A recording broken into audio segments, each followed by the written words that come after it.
Good morning. It's Tuesday, July 30th at 8 o'clock in the morning, and it's 80 degrees here already.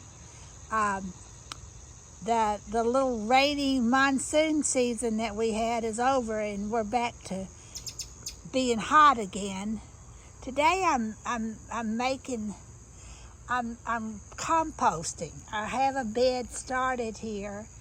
And I have a link about, I have a blog post about that, and I'll link it in the comments.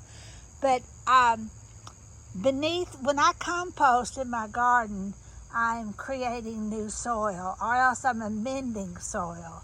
In this case, I'm creating new soil because I've already amended what was there. Underneath my compost piles, I just put them right in the garden usually, although sometimes I may have a separate but here I needed to do dirt. So this is because the purpose of my compost is to create new dirt.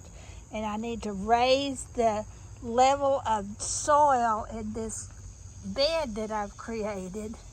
So underneath here, I have a watermelon, some cucumbers that I let get too large, a couple eggshells, some lemon peels, and I'm gonna throw dirt on what I have placed here, and soon, ashes to ashes, I'll have some new dirt.